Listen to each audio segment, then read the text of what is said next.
എല്ലാവർക്കും നമസ്കാരം. ഇന്നത്തെ റെസിപ്പി ഒരു കൂട്ടുകറിയാണ്. എങ്ങനെയാണ് ചെയ്യുന്നതെന്ന് നോക്കാം.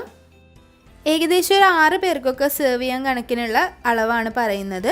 കൂട്ടുകറി തയ്യാറാക്കാൻ ഒരു 1/2 കപ്പ് കടല, കറുത്ത കടല വെള്ളത്തിൽ തലേ ദിവസം കുതിർത്തി വെച്ചതാണ്. അല്ലെങ്കിൽ ഒരു 6 മണിക്കൂറെങ്കിലും കടല കുതിർത്തി വെച്ചത് ഒരു കുക്കറിലേക്ക് ചേർത്ത് കൊടുക്കാം. 200 ഗ്രാം അല്ലെങ്കിൽ ഒരു ചെറിയ കഷ്ണം ചേന ചെറുതായിട്ട് കട്ട് ചെയ്തത് ചേർത്ത് കൊടുക്കാം. ഒരു മീഡിയം വലിപ്പത്തിലുള്ള പച്ചക്കായ ചെറുതായിട്ടൊന്ന് കട്ട് ചെയ്തത് ചേർത്ത് കൊടുക്കാം.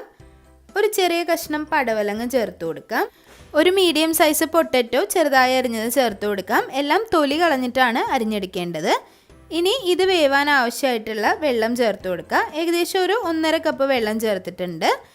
1/4 ടേബിൾ സ്പൂൺ മഞ്ഞൾപ്പൊടി ചേർത്ത് കൊടുക്കാം. 1/2 ടേബിൾ സ്പൂൺ മുളക് പൊടി ചേർത്ത് കൊടുക്കാം. 1/4 ടേബിൾ സ്പൂൺ ഉപ്പ് ചേർത്ത് കൊടുക്കാം. 1/4 ടേബിൾ സ്പൂൺ കുരുമുളക് പൊടി ചേർത്ത് കൊടുക്കാം. നല്ലതുപോലെ മിക്സ് ചെയ്തതിന് ശേഷം പ്രഷർ കുക്കറിൽ വേവിച്ചെടുക്കുക. 4 മുതൽ 6 വിസിൽ വരെ ആവശ്യമായിട്ട് വരും. ഓരോ പ്രഷർ കുക്കറിനും പ്രഷർ ലെവൽ അനുസരിച്ച് വ്യത്യാസം ഉണ്ടാവും. 4 മുതൽ 6 വിസിൽ കൊണ്ട് ഇത് നന്നായി വെന്ത് കിട്ടും. ഈ ഒരു കൂട്ടുകറിയിലേക്ക് 1.5 കപ്പ് തേങ്ങ മിക്സിയുടെ ചെറിയ ജാറിൽ ഒരു 30 സെക്കൻഡ് ഒന്ന് ഗ്രൈൻഡ് ചെയ്തിട്ട് എടുക്കുക. വെള്ളമൊന്നും ഒഴിക്കാതെ ജസ്റ്റ് ഒന്ന് കറക്കിയെടുക്കുക. ഇത് ഡ്രൈ റോസ്റ്റ് ചെയ്താണ് എടുക്കേണ്ടത്. നന്നായി ചൂടായ ഒരു പാനിലേക്ക് ഇട്ട് ഡ്രൈ റോസ്റ്റ് ചെയ്തിട്ട് എടുക്കുക. ഒരു ഗോൾഡൻ ബ്രൗൺ കളർ ആവുന്നിടം വരെ നല്ലതുപോലെ കരിഞ്ഞു പോവാതെ ചെറിയ തീയിലിട്ട് ഡ്രൈ റോസ്റ്റ് ചെയ്യുക. ഇതുപോലെ പൊടിച്ചെടുത്തത് കൊണ്ട് തന്നെ പെട്ടെന്ന് തന്നെ ഡ്രൈ റോസ്റ്റായി കിട്ടും. ഒരിക്കലും ഹൈ ഫ്ലെയിമിൽ വെച്ചിത് ചെയ്യരുത്. ഹൈ ഫ്ലെയിമിൽ വെച്ചാൽ പെട്ടെന്ന് തന്നെ കരിഞ്ഞു പോകാൻ ചാൻസ് ഉണ്ട്. അതുപോലെ ഇളക്കിക്കൊണ്ടിരിക്കുക. മീഡിയം ഫ്ലെയിമിൽ വെച്ചിട്ട് വളരെ കുറച്ച് സമയം കൊണ്ട് തന്നെ പെട്ടെന്ന് തന്നെ ഇത് റെഡിയായി കിട്ടും.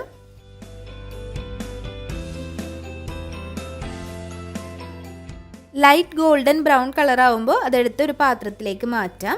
ഇതേ പാനിലേക്ക് 5 മുളക് ചേർത്ത് കൊടുക്കുക. 2 എരിവുള്ള വറ്റൽ മുളക്, 3 കശ്മീരി മുളകുമാണ് ചേർത്തിട്ടുള്ളത്. കുറച്ച് എരിവ് കുറഞ്ഞിരിക്കാനും കളർ കൂടിയിരിക്കാനും വേണ്ടിയിട്ടാണ് ഇതുപോലെ മിക്സ് ചെയ്തെടുത്തത്. 1 ടീസ്പൂൺ ജീരകം പൊടിച്ചത് അല്ലെങ്കിൽ ജീരകം ചേർത്ത് കൊടുക്കുക. ചെറിയ ജീരകമാണ്. 1 ടീസ്പൂൺ കുരുമുളക് ചേർത്ത് കൊടുക്കാം. 1 തണ്ട് കറിവേപ്പില ചേർത്ത് കൊടുക്കാം. നല്ലതുപോലെ ഒന്ന് ഡ്രൈ റോസ്റ്റ് ചെയ്തെടുക്കുക. ഇത് ചെയ്യുമ്പോഴും ചെറിയ തീയിലിട്ട് മാത്രം ചെയ്യാൻ ശ്രദ്ധിക്കുക. അല്ലാന്നുണ്ടെങ്കിൽ പെട്ടെന്ന് തന്നെ കരിഞ്ഞു പോവും. ഒന്നങ്ങ് റോസ്റ്റായി വരുമ്പോൾ ഇതും മാറ്റി വയ്ക്കാം. നല്ലതുപോലെ ആറിയതിന് ശേഷം ഒരു മിക്സിയുടെ ജാറിലേക്ക് ഇട്ട് നല്ലതുപോലെ ഒന്ന് ഗ്രൈൻഡ് ചെയ്തിട്ടെടുക്കാം.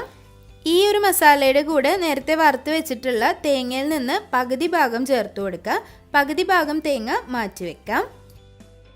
വെള്ളമൊന്നും ചേർക്കാതെ ഒന്ന് പൊടിച്ചെടുക്കാം.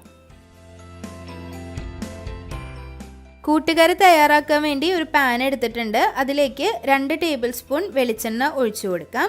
വെളിച്ചെണ്ണ നന്നായി ചൂടാവുമ്പോൾ 1 ടീസ്പൂൺ കടുക് ചേർത്ത് കൊടുക്കാം.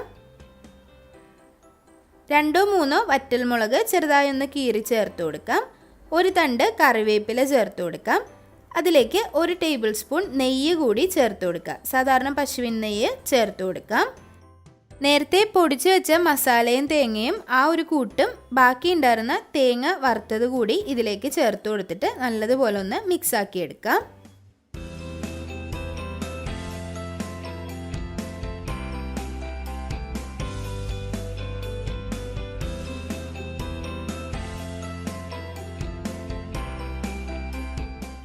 ചെറിയ തീയിൽ വെച്ച് തന്നെ ഇതൊന്ന് മിക്സ് ആക്കി എടുക്കുക. അതിലേക്ക് 1 കഷ്ണം ശർക്കര ചേർത്ത് കൊടുക്കാം. ശർക്കര പാനിയാണെന്നുണ്ടെങ്കിൽ ഒരു 2 ടേബിൾ സ്പൂൺ ശർക്കര പാനി ചേർത്ത് കൊടുക്കാം. 1/2 ടീസ്പൂൺ മഞ്ഞൾപ്പൊടി ചേർത്ത് കൊടുക്കാം. 1 ടീസ്പൂൺ മുളക് പൊടി ചേർത്ത് കൊടുക്കാം. 1 ടീസ്പൂൺ മല്ലിപ്പൊടി ചേർത്ത് കൊടുക്കാം. പൊടികൾ ചേർത്തതിന് ശേഷം ഒന്നങ്ങ് വറുത്തെടുക്കുക. ചൂടുള്ള മസാലയിലേക്കാണ് ചേർത്തത്. അതുകൊണ്ട് തന്നെ ചെറിയ തീയിലിട്ട് തന്നെ ആ ഒരു പച്ച സ്മെല്ല് പോകുന്നിടം വരെ 1-2 മിനിറ്റ് വറുത്തെടുക്കുക. അതിലേക്ക് നേരത്തെ വേവിച്ച് വെച്ചിട്ടുള്ള കൂട്ട് ചേർത്ത് കൊടുക്കുക. വെജിറ്റബിൾസും അതുപോലെ കടല കൂടി വേവിച്ച കൂട്ട് ഇതിലേക്ക് ചേർത്ത് കൊടുത്ത് നല്ലതുപോലെ മിക്സ് ആക്കി കൊടുക്കുക. കൂടെ ഒരു 1/4 കപ്പ് വെള്ളം കൂടി ചേർക്കാം.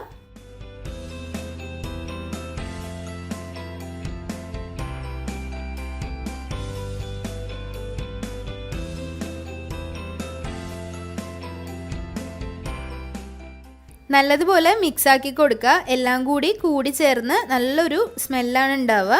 ഈ ഒരു സമയത്ത് ഉപ്പ് നോക്കിയതിന് ശേഷം ഉപ്പ് വേണമെന്നുണ്ടെങ്കിൽ ഉപ്പ് ചേർത്ത് കൊടുക്കാം. നമ്മൾ ചെറിയൊരു മധുരം ഉണ്ടാവും, അത്യാവശ്യം എരിവുണ്ടാവും. അപ്പോൾ ഉപ്പ് ബാലൻസ് ആക്കാൻ വേണ്ടി നോക്കിയിട്ട് മാത്രം ഈ ഒരു സമയത്ത് ചേർക്കുക. കാരണം ഓൾറെഡി ഉപ്പിട്ടാണ് കഷ്ണങ്ങളൊക്കെ വേവിച്ചിട്ടുള്ളത്. അപ്പോൾ നോക്കിയിട്ട് മാത്രം ഉപ്പ് ചേർത്ത് കൊടുക്കാം. ഓണം വിഷു സദ്യകളിലൊക്കെ ഒഴിച്ചുകൂടാൻ പറ്റാത്ത ഒന്നാണ് കൂട്ടുകറി. അതുകൊണ്ട് തന്നെ നല്ല രുചിയിൽ ഉണ്ടാക്കാൻ പറ്റുന്ന ഒരു റെസിപ്പി കൂടിയാണ്. പലതരത്തിൽ കൂട്ടുകറി ചെയ്യാറുണ്ട്. വേറൊരു സ്റ്റൈലിൽ ചെയ്ത കൂട്ടുകറി കഴിഞ്ഞ കൊല്ലം അപ്ലോഡ് ചെയ്തിട്ടുണ്ട്. അതിൻ്റെ ലിങ്ക് ഞാൻ ഡിസ്ക്രിപ്ഷൻ ബോക്സിൽ കൊടുക്കാം. ഈ ഒരു കൂട്ടുകറി സ്പെഷ്യലാണ്, നല്ല രുചിയാണ്. ട്രൈ ചെയ്ത് നോക്കിയിട്ട് എനിക്ക് ഒരുപാട് ഇഷ്ടപ്പെട്ടിട്ടുള്ള ഒരു കൂട്ടുകറിയാണ്. അപ്പോൾ എല്ലാവരും ട്രൈ ചെയ്ത് നോക്കുക. ട്രൈ ചെയ്ത് നോക്കിയിട്ട് അഭിപ്രായങ്ങളൊക്കെ കമൻറ്റ് ബോക്സിൽ അറിയിക്കുക. റെസിപ്പി എല്ലാവർക്കും ഇഷ്ടമായെന്ന് വിചാരിക്കുന്നു. റെസിപ്പീസൊക്കെ ഇഷ്ടമാവുന്നുണ്ടെങ്കിൽ ലൈക്ക് ചെയ്യുക, ഷെയർ ചെയ്യുക, സബ്സ്ക്രൈബ് ചെയ്യുക. അതുപോലെ നിങ്ങളുടെ ഫ്രണ്ട്സിനും ഫാമിലിക്കും ഒക്കെ ഒന്ന് ഷെയർ ചെയ്ത് കൊടുക്കുക.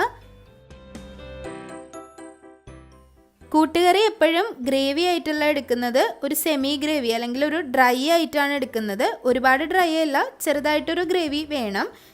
ചെറിയൊരു സെമി ഗ്രേവി സ്റ്റൈലിലാണ് എടുക്കുന്നത്. അപ്പോൾ കുറുക്കി തന്നെ എടുക്കാൻ ശ്രദ്ധിക്കുക.